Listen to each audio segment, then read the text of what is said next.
क्यों? अनेक जन्मों की वासनाओं से वासित है इस जीव का हृदय। एक जन्म नहीं, ये शरीर प्रमाण है कि कई जन्म बीत गए, पर अब तक मुक्ति नहीं मिली है। क्योंकि अगर कर्म अच्छे होते तो शरीर न मिलता, भगवान की प्राप्ति हो गई होती।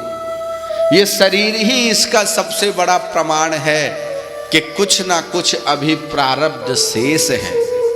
जिस प्रारब्ध को भोगने के लिए परमपिता परमात्मा ने इस संसार में हमें भेजा है, और जब प्रारब्ध को भोगने के लिए भेजा है तो भगवान का आशीर्वाद मान करके जीवन की जो स्थिति जहां जैसी प्राप्त है उसको स्वीकार करना ही भगवान के भक्त का सबसे बड़ा लक्षण है।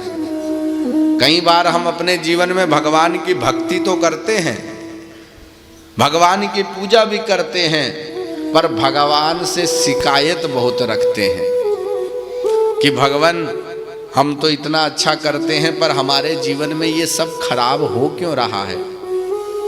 अरे खराब जो हो रहा है उसमें न तो भगवान कारण है, उसमें तो हमारा कर्म कारण है।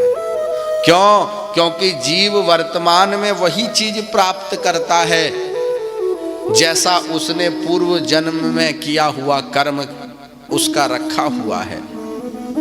परम पिता परमात्मा तो एक टीचर की तरह रिजल्ट निकाल करके देता है कि 100 में से 60 नंबर हैं, 100 में से 80 नंबर हैं, पर पेपर तो आपने जैसा किया था वैसे आपके नंबर आए हैं। अगर नंबर कम आए हैं तो इसमें वो रिजल्ट निकालने वाले गुरुजी टीचर उनकी कोई गलती नहीं है, आपने पेपर ही वैसा नहीं किया। इसीलिए प्रारब्ध के वशीभूत होकर के जीव कर्म में भटकता हुआ संसार में आता है और फिर अपने सर को पकड़ करके रोता है कि भगवान ये क्या हो रहा है, मेरे जीवन में ही सब परेशानी है। पर नहीं नहीं, ये खुद का ही है।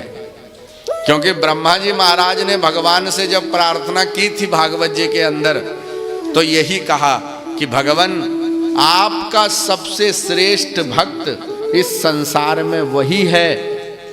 भक्ति करना अलग बात है, पर अपने जीवन में जो कष्ट आ रहे हैं, जो कर्म बन रहे हैं, उनको अपना मान के स्वीकार करना ये भक्ति की सबसे ऊपर की पराकाष्ठा है।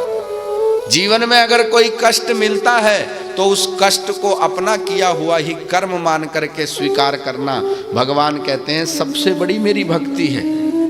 मेरी पूजा 2 घंटे करो और बाद में मुझे ही दोष दो कि हम तो 2 घंटे बैठ करके भगवान का पूजन करते हैं पर जीवन में कष्ट नहीं समाप्त हो रहा।